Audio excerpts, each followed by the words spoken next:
mga tinuod nga mapanghitabo, mga kalambuan sa atong palibot, serbisyo publiko, mga opinyon o pananaw, hatod kaninyo sa The Beholder.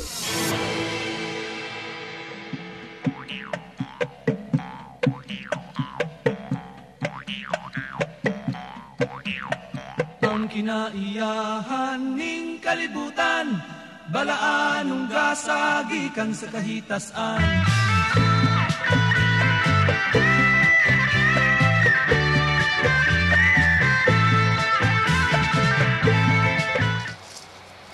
Ang kalibutan nga itong gipuy-an, nag-inusara nga planeta sa tibuok universe or galaxy nga dunay kinabuhi. Kita usab nga mga tao nga gibuhat sa atong magbubuhat, mao ra pud ang gipiyalan aron sa pag-atiman niini. Agi sa paghatag og bili sa atong kinaiyahan, ang tibuok kalibutan gipahigayon og mga kalihukan aron sa pagsaulog sa Earth Month celebration nga nagdala sa tema ang tubig ay buhay, ating pagyamanin at linisin. Niining higayuna, aniya kita nahimutang sa Mindanao State University nga diin makita nato ang Lake Lanao. Kini nga Lake Lanao mao kini usa sa mga source o gigikanan sa tubig sa probinsya sa Lanao del Sur ngadto sa Lanao del Norte. Dili lang tubig ang gihatag dinhi, pati na pod ang atong kuryente. Dinhi sa dakbayan sa Iligan, gisaulog ang bulan sa kinaiyahan o Earth Month celebration niadtong Pitsa 16 ngadto sa Pitsa 25 sa bulan sa Abril. Ang gitahasan or in charge sa mga kalihukan mo ang buhatan sa Solid Waste Management Board nga ilawom sa pagdumala sa City Mayor's Office. Ang solid waste management o ang problema sa basura mo ay gitagaan og dakog dili sa gipahigayong selebrasyon.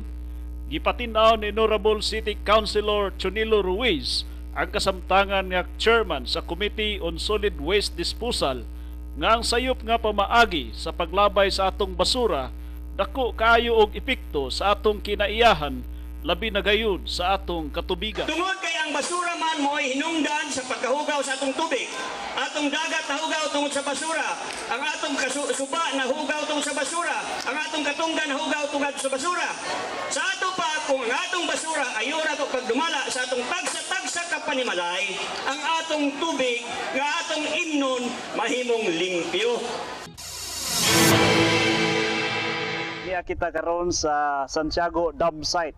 Ato makita sa atong video ang mga lumulupyo nining dapita nalingaw sa pagpangoy-koy sa bag-ong gidam nga basura gikan sa atong syudad. So, dinhi nato makita mga igsuonan nga ang basura di ay dunay kwarta kay naningkamot gyud sila sa pagpangoy-koy aron ang mga basura nga ilang makolekta idad-on nila dito sa junk shop. Unsa kasagara nga basura imong makolekta?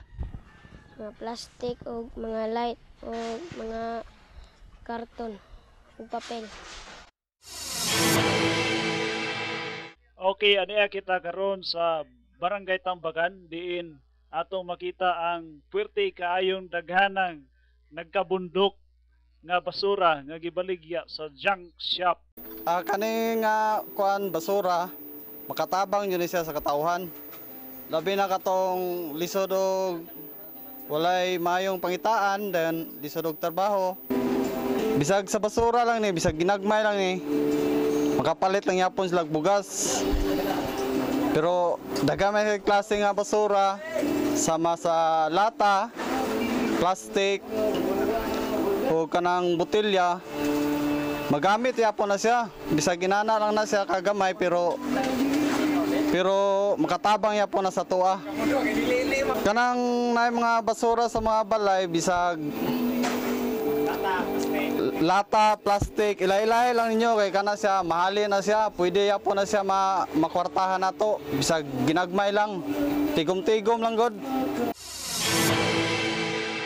Bisan pa man ining mga butanga, daghan pagihapon ang nagpasagad sa paglabay sa basura. Kada kuan gyud na, kada Mapay pagtalikod nimo na napoy daghang kaayo ilabay.